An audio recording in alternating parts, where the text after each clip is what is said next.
Allah. Dalam apa jua tindak tanduk kita, perbuatan kita, aktiviti kita, mestilah kita mengesakan Allah. Kerana Allah itu memang esa. Jadi wajib kita mengesakan Allah. Jangan kita mensyirikkan Allah. Jangan kita menyengutukan Allah dengan apa-apa jua daripada golongan hamba-hambanya. Ya. Kalau tidak masuk syurga, kerana janji Allah apa itu? Faman kana yarju liqa'a rabbih falyamal amalan salihah. Lagi, wala yusyrik bi ibadati rabbih ahada. Barang siapa berharap nak berjumpa dengan Tuhannya, nak jumpa dengan Tuhan, tak boleh jumpa di Batu Gajah ni, tak boleh jumpa di Bemban, tak boleh jumpa di Area Payung, tak boleh jumpa di Jangkat Larang, tak boleh jumpa di Kampor. Nak jumpa Allah di mana? Di mana tuan-tuan? Di dalam syurga. Artinya barang siapa nak masuk syurga, falyamal amalan salihah, hendaklah kamu beramal dengan amalan yang soleh. Maknanya Islam dia, ikut cara Islam dia, itu amalan yang soleh. Makan cara Islam, minum cara Islam, semayang cara Islam, nyanyi cara Islam, apa saja kita kena ikut cara Islam. Kalau tidak masuk syurga, tanda tak apalah. Ada tak orang tanda? Ada ke orang tanda masuk syurga? Ada tahu, lantak lah. Kalau tadi aku, siapa yang masuk neraka? Orang apa itu tak payah. Kalau tidak masuk syurga, kena amal dengan amalan yang soleh. Wala yusyrik bi ibadati rabbih ahada. Jangan kamu mensyirikkan Allah dengan sesuatu yang baru. Apa saja jangan mensyirikkan Allah. Baru dapat masuk syurga. Kerana nak masuk syurga tu syaratnya ada dua aja. Yang pertama beriman, yang kedua beramal soleh. Mudah benar nak masuk syurga. Ya tak? Senang ke susah? Ya Allah, tak ada jawab dia ni. Senang ke susah nak masuk syurga? Senang. Beriman dan beramal soleh. Apa yang senang? Yang senang tu apa? Nyebutnya, buatnya belum tahu ya. Itu dah tuan-tuan. Baik, kita baca senang. Wajib kita mengesakan Allah dalam berdoa. Bukan saja berdoa, bertawakal. Bukan saja berdoa dan bertawakal, dan mengharapkan perkara yang hanya Allah sahaja berkuasa memberikannya. Firman Allah Ta'ala, wala tad'u min dunillah ma la yanfa'uka wa la yadhurruk fa in fa'alta fa innaka idzam minadh zalimin.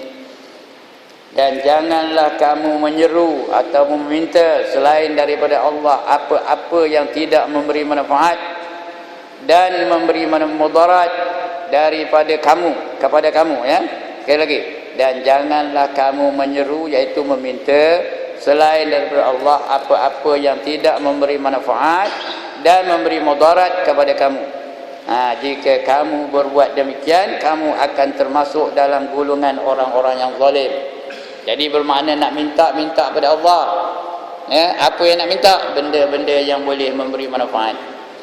Jangan minta benda yang memberi mudarat. Jangan.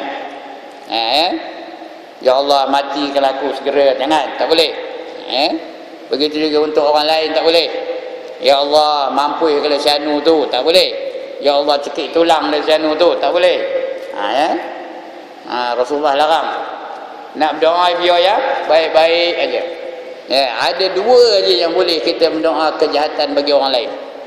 Bila kita masuk masjid, tengok ada orang tengah berjual beli.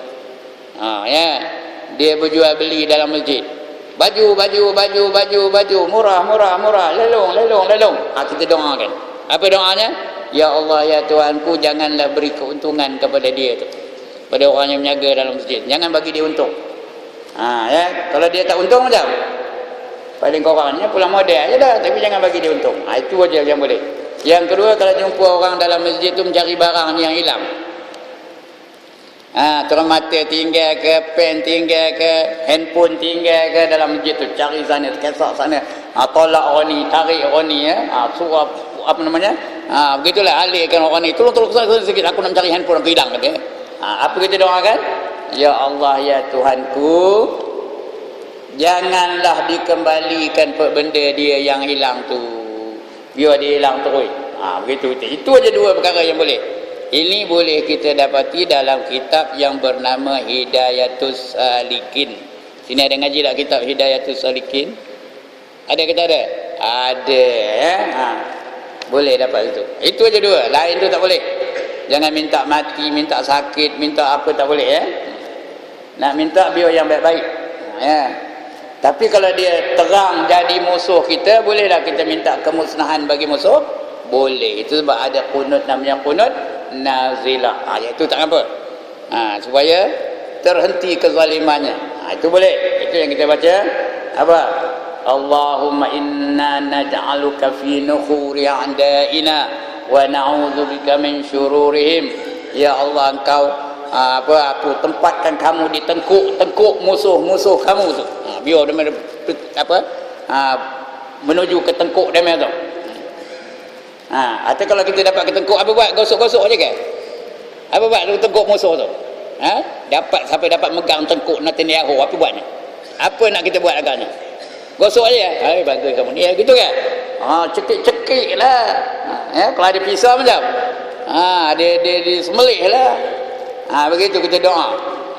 Kami tempatkan kamu di tengkuk-tengkuk musuh-musuh kamu, dan kami minta lindung daripada kejahatan mereka.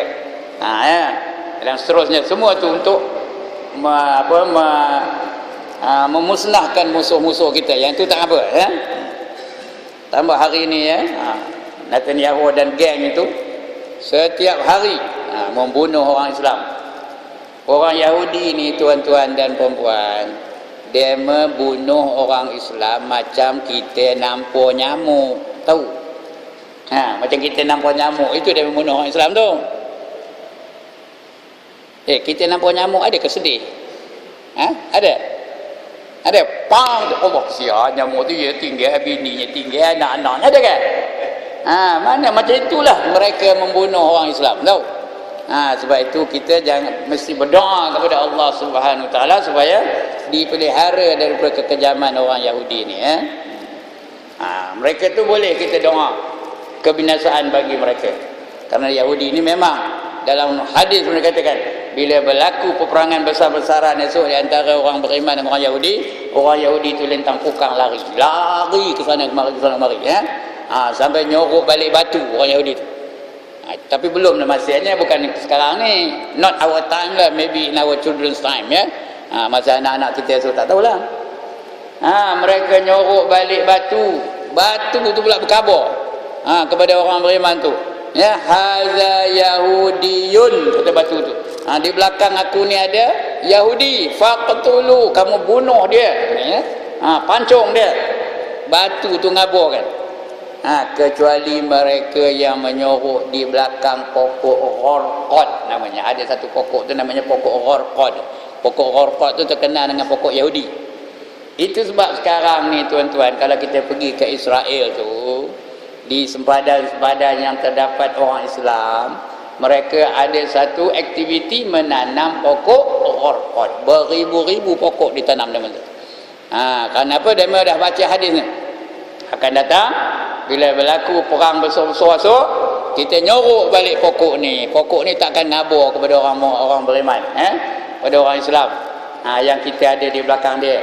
Padahal Rasulullah dah kabur dulu, senang nak nyenangkan kita. Bukan nak bagi dia tempat berlindung, tak ada.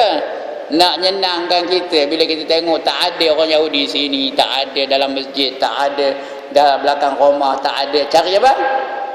Cari aja lah pokok Gharqad tu. Tengok mesti ada di belakang tu. Ya, dia tak tahu dia ditipu tu ya. Padahal Allah merancang. Mereka merancang, Allah pun merancang. Jadi perancangan Allah ke perancangan mereka yang ada kesan? Perancangan Allah yang ada kesan ya. Sebab itu jangan takutlah, jangan risau. Dan lantak buat hutan Gharqad pun tak apa. Esok senang cari dia, cari pokok Gharqad, tengok belakang tengah nyorok je tu. Pancung aja lah. Ya. Itu dia. Baik, balik cerita kita tadi. Dah tersebut Yahudi itu dah panjang ceritanya. Wajib kita mengesahkan Allah dalam berdoa, bertawakal dan mengharapkan perkara yang hanya Allah saja berkuasa memberikannya. Jangan minta doa kepada orang lain. Jangan minta doa kepada dukun, pawang nak maikan penyakit, kerana yang boleh menyembuhkan penyakit siapa? Allah Taala sahaja. Jangan minta. Bila anak sakit, anak demam, pergi jumpa tok pawang. Tok pawang tu hitam aja pakainya pun, jubahnya hitam, sorbannya hitam, ada tak? Datang dari kampung, ada tak? Tak payahlah ini ada anak demam, pergi jumpa tok pawang, tolonglah tok pawang katanya, baikkan sembuhkan penyakit aku, penyakit anak ni tak usah. Nak buat, minta hanya kepada Allah, kerana yang menyembuhkan penyakit itu hanyalah Allah Subhanahu wa taala. Ini firman Allah tadi. Dan janganlah kamu menyeru, iaitu meminta selain daripada Allah apa-apa yang tidak memberi manfaat dan memberi mudarat. Yang tak memberi manfaat jangan kita minta. Dan juga yang memberi mudarat, sama ada bagi diri kita atau bagi orang lain, jangan kita minta. Kepada kamu, jika kamu berbuat demikian, kamu akan termasuk ke dalam golongan orang-orang yang zalim. Orang zalim ke mana perginya? Orang zalim ke mana perginya? Ke neraka lah dulu, walaupun dia beriman, tapi kalau zalim dia masuk neraka dulu. Lagi firman Allah Ta'ala, wa 'alallahi fatawakkalu in kuntum mu'minin, kata Allah Dan kepada Allah hendaklah kamu bertawakal. Bertawakal itu artinya menyerahkan diri. Apa saja urusan kita serahkan kepada Allah Ta'ala. Jika kamu orang-orang yang mukmin, orang-orang yang beriman, Suratul Maidah ayat 23. Dan lagi firman Allah Taala, firman-Nya lagi, innal ladzina amanu wal ladzina hajaru wa jahadu fi sabilillah ulaika yarjuna rahmatullah. Suratul Baqarah ayat 218. Ujung ayat tu, wallahu ghafurur rahim. Tak ada dalam itu, carilah sendiri.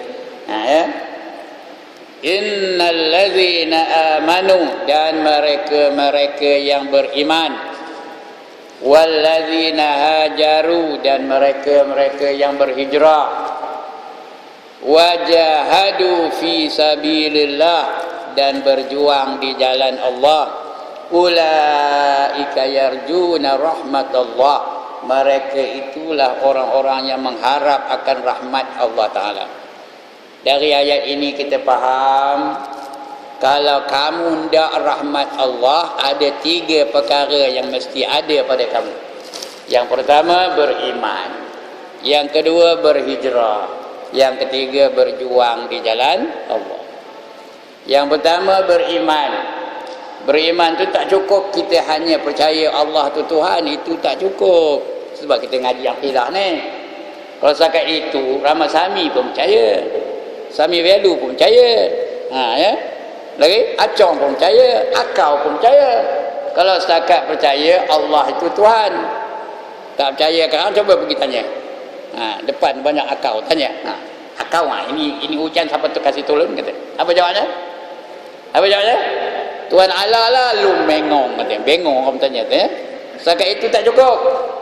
Kena faham apa yang dipanggil tauhid rububiyah, tauhid uluhiyah, tauhid al-asma' dan tauhid as-sifat. Kena faham yang itu dan meyakininya.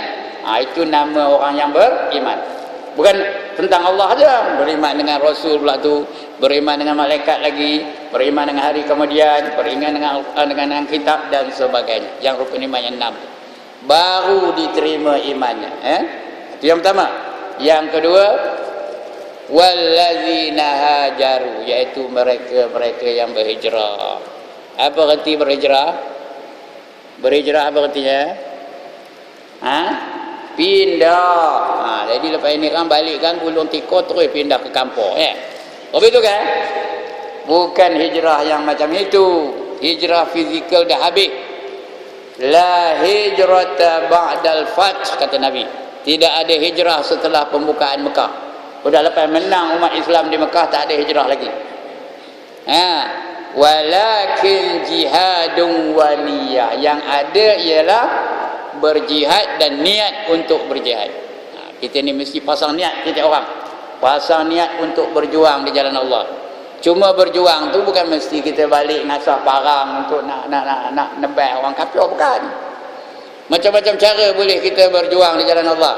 Dengan harta boleh, dengan fikiran boleh, dengan masa yang ada pada kita boleh, dengan lisan boleh, dah macam-macam cara lah ikut keperluan semasa. Itu kena berhijrah. Artinya kita membaiki diri kita. Kalau dulu malas, sekarang ni jadi rajin. Itu hijrah lah namanya. Kalau dulu semayang asyik di rumah, hajin seorang je di rumah, lepas tu mana semayang ni? Orang lelaki ni, ya, kalau dulu asyik semayang di rumah, asyik semayang di rumah, semayang di rumah, lepas tu mana? Hijrah ke masjid ni. Ya, tiap waktu datang 5 kali sehari. Jangan sekali sehari je. 5 kali sehari datang. Ya. Kalau saja-saja dia semayang di rumahnya, tak nak semayang berjemaah, saja-saja, ya. Kata Nabi, semayangnya itu semayang sesat. Ya. Walau annakum shallaitum fi buyutikum kama hadzal mutahallifu fi baitih la taraktum sunnata nabiyyikum walau taraktum sunnata nabiyyikum la dhalaltum, kata Nabi, ya. Sekiranya kamu semayang sengaja aja semayang di rumah, tak ada alasan, ya. Seperti mana mereka yang tak hadir pada malam ini kerana mereka semayang di rumah mereka, maka kamu telah meninggalkan sunnah Nabi kamu. Barang siapa meninggalkan sunnah Nabi kamu, maka sesatlah kamu, kata Nabi ni, ya. Tuan-tuan boleh semak dalam hadis Muslim, boleh jumpa, ya. Jadi nak semayang mesti berjamaah, kerana orang yang semayang berjamaah ni diberi berbagai-bagai fadilat. Di antaranya ada 5 fadilat orang yang semayang berjemaah ni. Secara laju-laju saya nak terang malam ni. Yang pertama, dilapangkan hidupnya. Yang kedua, dilepaskan daripada siksa kubur. Yang ketiga, dapat kitab amalnya melalui tangan kanannya. Yang keempat, meniti siratal mustaqim, cepat seperti kilat. Yang kelima, masuk syurga bi ghairi hisab. Yang mana tak nak, cek khabar. Yang mana tak nak antara 5 ni, cuba khabar. Yang mana tak nak? Nak semua. Atas tahu kata tomorrow morning subuh di mana nak semayang? Udah tak ada jawab dia. Tak berani jawab dia. Subuh esok mana nak semayang? Sini. Ya. Ataupun di surau tempat tuan-tuan lah. Paling koman, paling kudinya di rumah bersama dengan isteri dan anak-anak. Itu koman benar tu. Ya. Sebab itu ada hadis lain katakan, barang siapa semayang berjamaah 40 hari 40 malam, 5 kali sehari, 40 hari 40 malam, dan tak pernah luput takbiratul ula. Apa kata takbiratul ula? Takbir yang pertama tu tak pernah luput bersama-sama dengan imam. Artinya dia bukan semayang masbuk, muwafiq aja, ya, bersama dengan imam. Maka dia dapat 2 kelepasan. Yang pertama, lepas daripada sifat munafik. Yang kedua, lepas daripada neraka. Yang mana tak nak? Jadi kalau tak, pastikan sembahyang kita mesti berjemaah, kecuali dia ada uzur yang dibenarkan oleh syarak. Kalau tidak, mesti berjemaah. Ini dia, itu wahajar dulu tu, berjihad, berhijrah. Yang ketiga, wajahadu fi sabilillah, dia hendaklah berjuang di jalan Allah. Tuan-tuan dan puan-puan, perjuangan ni banyak. Ada orang berjuang untuk bangsa, ada orang berjuang untuk seni, ada orang berjuang di medan sukan, ada orang berjuang di medan kebudayaan, ada orang berjuang di medan apa lagi? Ya, di medan sosial dan sebagainya. Semua tak terima di Tuhan. Yang Tuhan terima hanya berjuang di jalan Allah. Nak berjuang, biar berjuang di jalan Allah. lain-lain tu tak diterima oleh Allah Subhanahu Wa Taala. Sebab itu kita tengok kalau jihad tu jihadun fi sabilillah. Mana ada jihadun fi sabili Melayu? Ada ke?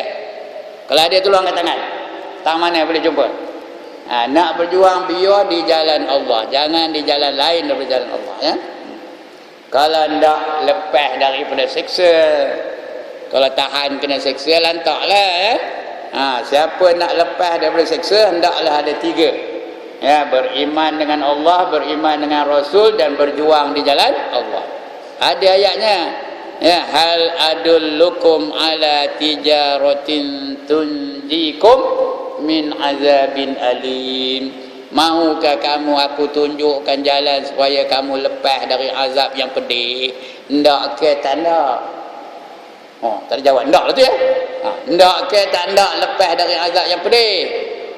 Ndak ke tak nak? Sudah 3 kali nanya ni. Ndak ke tak nak? Ndak. Kalau ndak, ya, tu'minuna billah wa rasulihi wa tujahiduna fi sabilillah. Hendaklah kamu beriman dengan Allah dan beriman dengan Rasulnya, dan kamu hendaklah berjuang di jalan Allah bi amwalikum wa anfusikum, dengan harta-harta kamu dan juga dengan diri-diri kamu. Zalikum khairul lakum, itulah yang lebih baik bagi kamu, in kuntum ta'lamun, jika kamu mengetahuinya. Apa Allah nak bagi orang yang beriman dengan Allah, beriman dengan Rasul tu, berjuang jalan Allah tu? Apa Tuhan nak bagi? Yaghfir lakum dzunubakum, nescaya akan diampunkan dosa-dosa kamu. Tuhan janji nak ampunkan dosa. Siapa tak nak angkat tangan? Atau ada orang tak berdosa angkat tangan. Yang ini saya nak tengok benar, nak angkat gambar ni, ada kamera ni. Orang tak berdosa ni ada? Angkat tangan lah. Ayat tak berdosa, orang dalam tu ada? Angkat tangan. Khabar, ayat tak berdosa kata. Khabar. Biar saya pergi situ nak angkat gambar ni. Nak masuk dalam Facebook esok. Ini orang tak berdosa kata. Jadi Allah ampunkan dosa-dosanya. Bila dosa dah terampun, apa jadi?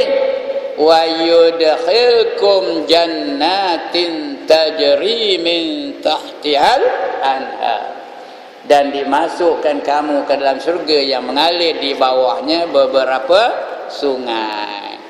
Ya, zalikum khairul lakum, itulah yang lebih baik bagi kamu, in kuntum ta'lamun, jika sekiranya kamu mengetahui, ya, dapat masuk syurga di bawahnya beberapa sungai, ya. Wa masakin tayyibatan fi jannati adn, dan diberinya itu syurga yang lebih baik daripada tadi, namanya syurga Adnin. Ya, ada orang nama Adnan tak? Itu nama syurga lah tu, ya. Zalikal fawzul azim, itulah dia kejayaan yang besar. Jadi kalau nak berjaya dalam hidup ni di akhirat lah, ya, kena ada 3 perkara. Ini pun apa itu juga, nak beriman, nak berhijrah, nak berjuang di jalan Allah. Ulaika yarjuna rahmatullah, baru dapat rahmat Allah, baru boleh berharap untuk mendapatkan rahmat Allah. Ndak ke tak rahmat Allah? Dah, tak nak, ya? Ndak ke tak nak rahmat Allah? Ndak. Kalau ndak, buat apa? Buat apa rahmat Allah? Air ni boleh minum. Mikrofon ni boleh keluar suara kuat. Rahmat buat apa kalau mentokar boleh naik? Saya dari kampung kemari tu naik mentokar, ada guna mentokar tu. Rahmat nak buat apa? Tuan-tuan dan puan-puan, kalau berharap nak masuk syurga, mesti mendapatkan rahmat Allah.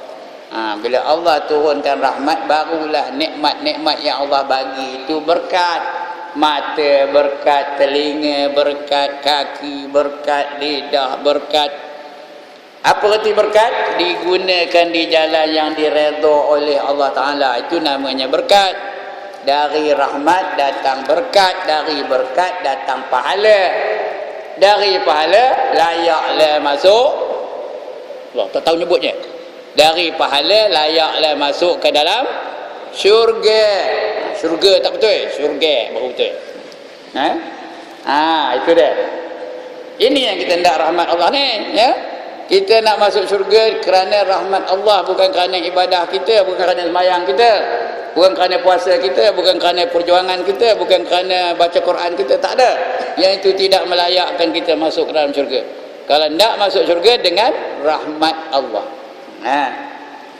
Itu dia tuan-tuan ya. Itu yang kedua tadi. Wajib mengesakan Allah dalam berdoa. Yang ketiga, wajib mengesakan Allah dalam takut. Nak takut hanya takut kepada Allah saja, jangan takut kepada yang lain daripada Allah Ta'ala. Jangan takut kepada yang lain daripada Allah Ta'ala. Nak takut hanya takutkan Allah Ta'ala saja. Siapa yang beriktikad bahawa setengah makhluk boleh memberi mudarat dengan arahannya sendiri, lalu ia takut kepada makhluk itu, berarti ia telah mempersyirikkan Allah.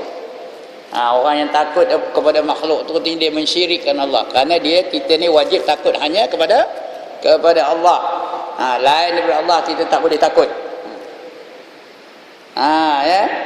Ia telah mempersyirikkan Allah dengan yang lain, kerana firman Allah Ta'ala, wa iyaya farhabun. Wa iyaya farhabun. Artinya apa? Dan kepada aku hendaklah kamu takut. Dan kamu takut hanya kepada aku, jangan kepada yang lain daripada aku ya. Nak takut hanya kepada Allah, jangan takut kepada kepada rimau, jangan takut kepada gajah, jangan takut kepada beruang, jangan takut kepada yang lain daripada Allah Ta'ala. Ini bukan menghalang kita daripada berikhtiar. Kita boleh berikhtiar, tapi takut kita hanya kepada Allah. Ikhtiar mengelakkan daripada bahaya memang wajib. Udah tahu rimau depan tu tengah aja, dia pun pergi lantak lah nak mati-mati. Pakai kokam dia lah ya. Wajib kita lari. Kalau nak lari tu larilah. Kalau kita ada senapang, tembak lah. Itu wajib kita mengelakkan diri kita daripada bahaya.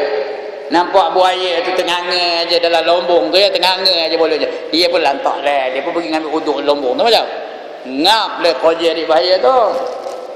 Sebab itu kita kena ikhtiar, usaha ikhtiar. Allah izinkan kita berusaha dan berikhtiar.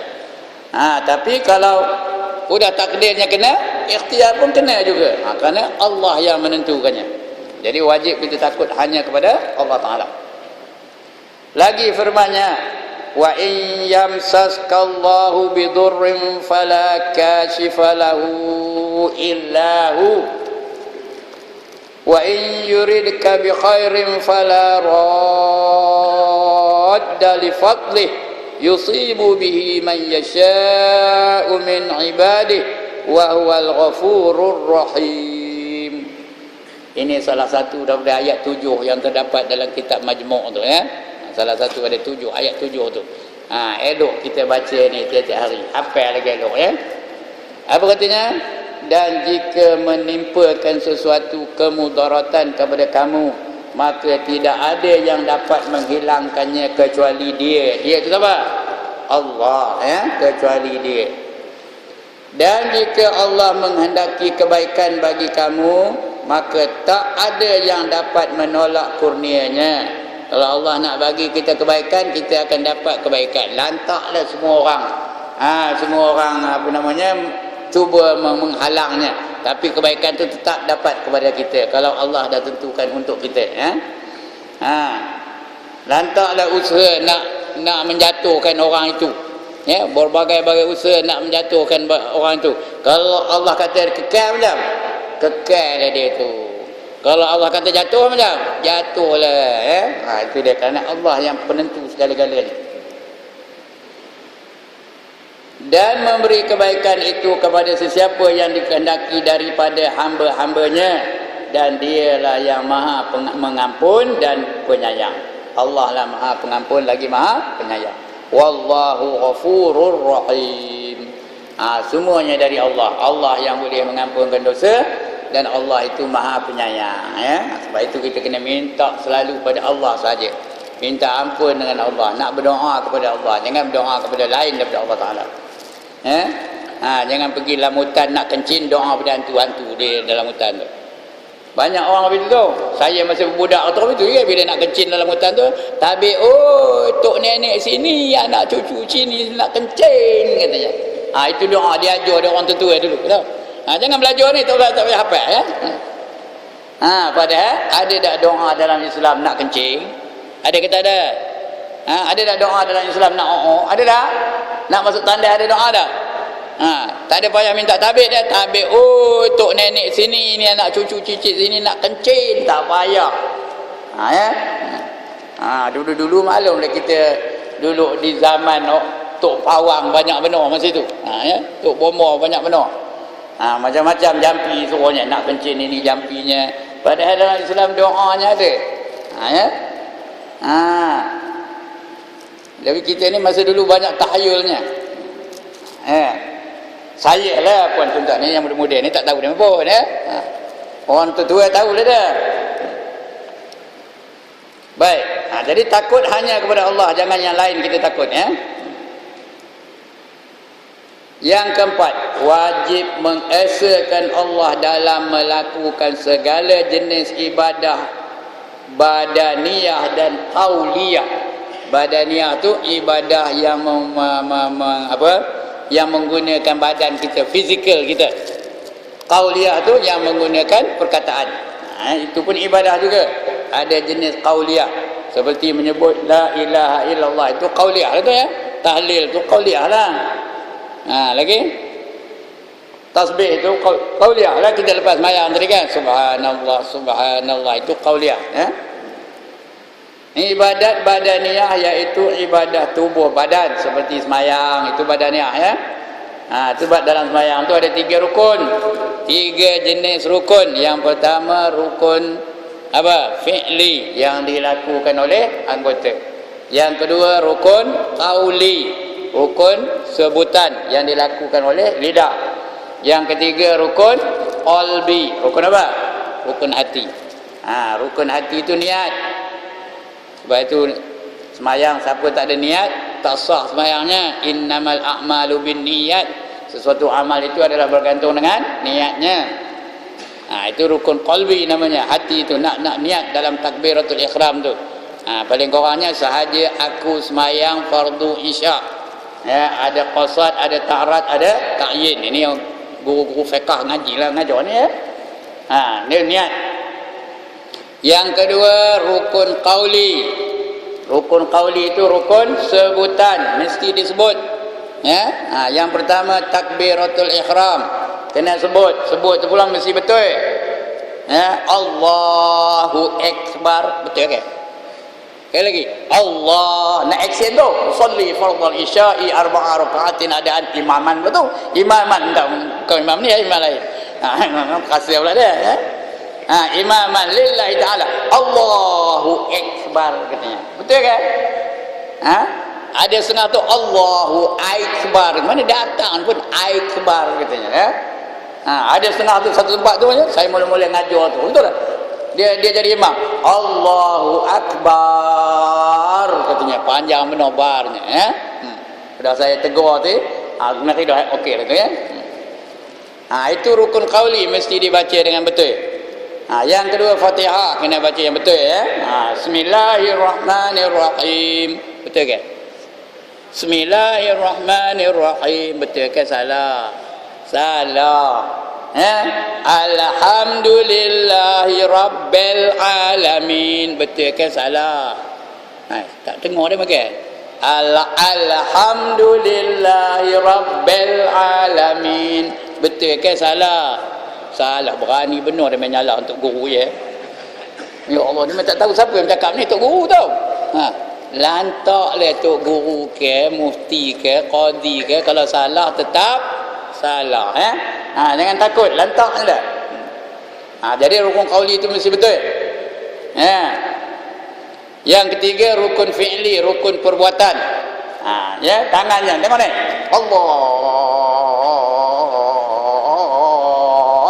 Allahu akbar. Betul ke? Betul ke salah? Salah. Itu rukun qalbi. Rukun apa? Rukun fi'li. Ada 7 rukun fi'li itu mesti buat dengan betul. Ya, itu badaniyah namanya, ibadah badaniyah. Lagi satu tu qauliyah.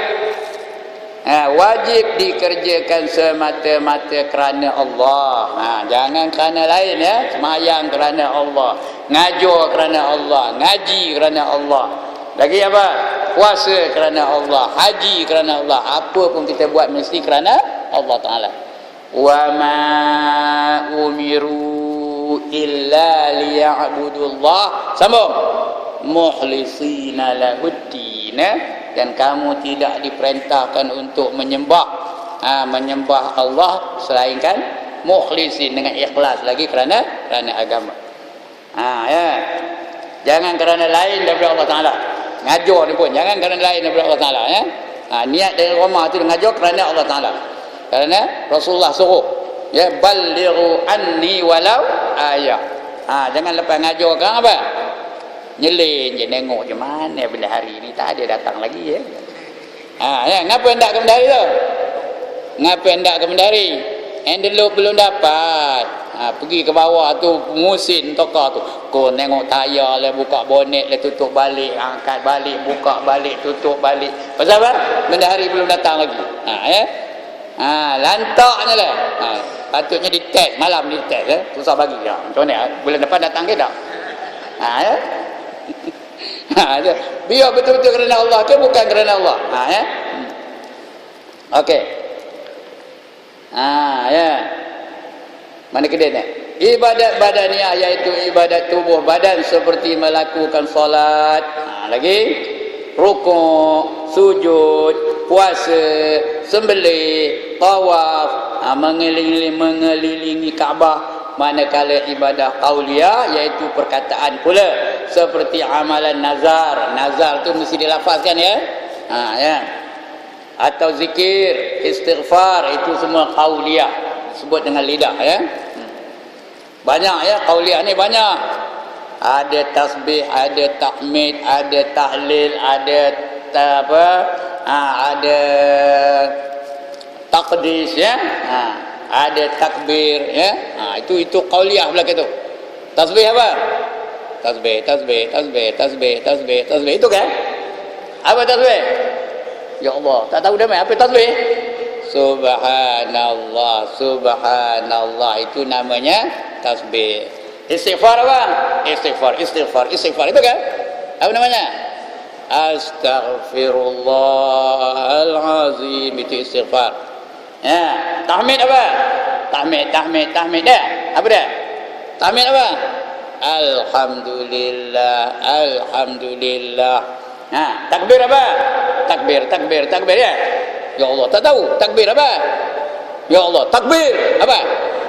Tak ada dah respon pun. Takbir. Betul itu dah pandai, bagus pandai ya.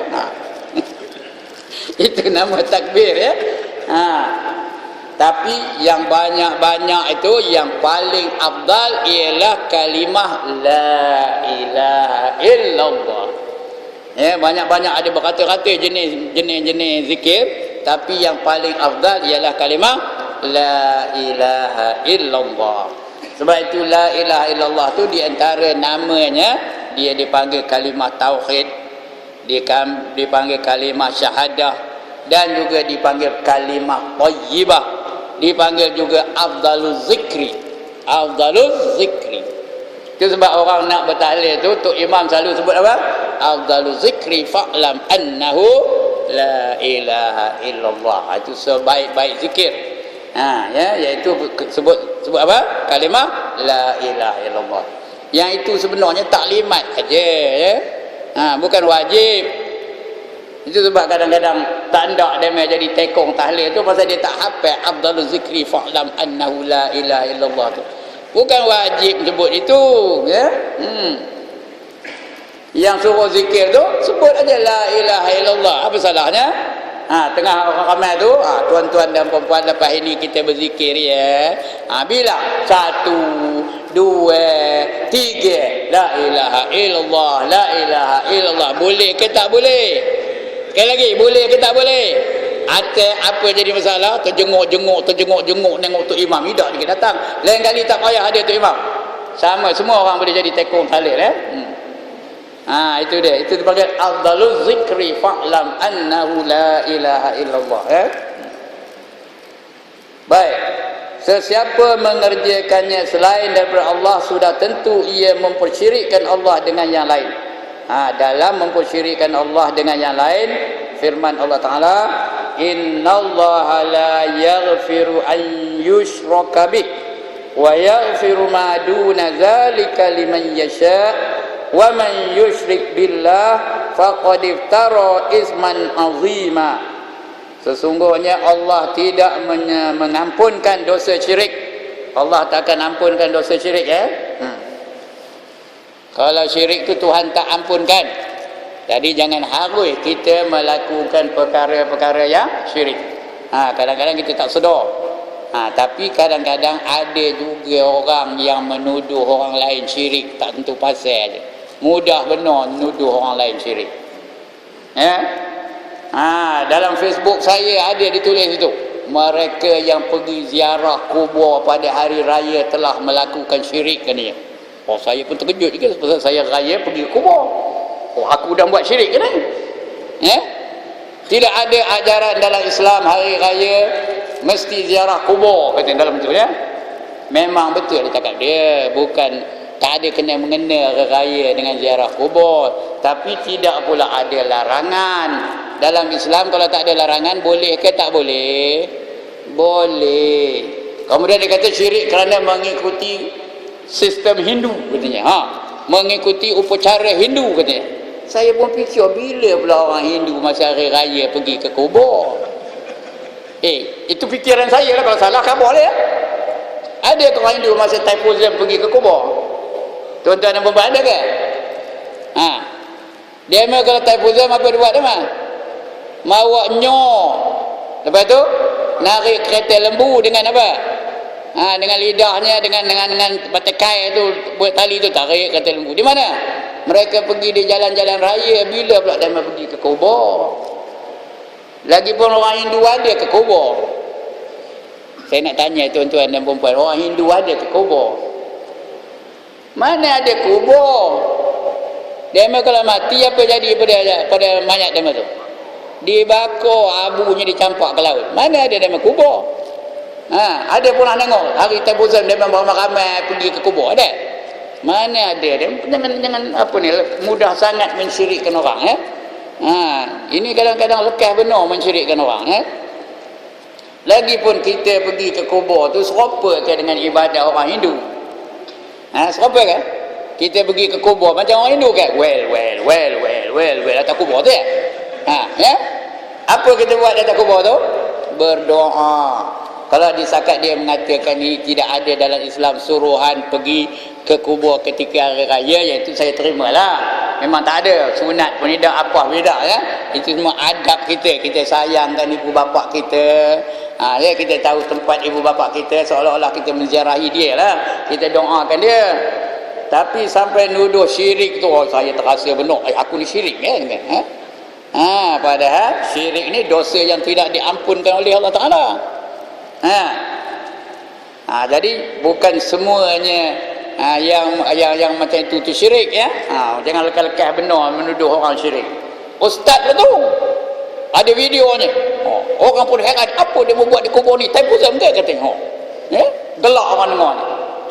Saya pun, mana orang itu, ya. Jadi entahlah, tuan-tuan tak pernah ke pergi kubur ke, ya? Ada ke tak ada? Syirik belakang tu. Ya. Itu dah, tuan-tuan, ya. Mana nak dikatakan syirik? Syirik tu menyerupai ibadat orang kafir. Dia well situ, itu dia syirik kalau ada, ya. Dia masang rocok situ, tontang, itu ialah syirik. Mengikut orang Buddha, mengikut orang Cina, ya. Dia pergi kubur, dijamunya, bawanya apple, dia bawanya apa, lima tu letak situ, itu betul dia syirik. Tapi pergi sana berdoa untuk orang yang dah mati, lebih-lebih bagi yang mati tu ibu bapa kita, saudara kita, anak kita yang mati di situ, ya.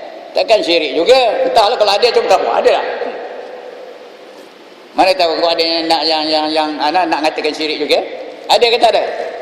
Jadi macam itulah dia hari ni, ya. Banyak mudah benar kita menuduh orang syirik. Syirik tu kafir, ya. Kafir, tak ada ampun dosa orang syirik ni, ya. Sebab itu dikata Allah tadi, wa man yusyrik billah faqad iftara isman azima. Ya, barang siapa mensekutukan Allah, maka sesungguhnya ia telah mengada-ngadakan dosa yang paling nyata. Kalau syirik betul lah. Tapi soalnya, adakah mereka yang pergi ke kubur masa raya itu melakukan perkara syirik? Itu dia soalnya. Baik, kalau udah syirik lah, kalau udah syirik, seorang tu dah syirik, dia jadi kafir, ada tak jalan dia keluar daripada kekufuran? Tak ada harapan kan? Tadi Allah kata, innallaha la yaghfiru an yushraka bih. Sesungguhnya Allah tidak akan mengampun dosa orang-orang yang mensyirikkannya. Tak ada jalan keluar kan? Gimana ubatnya kalau dah syirik? Macam mana ubatnya? Ya Allah, tak tahu.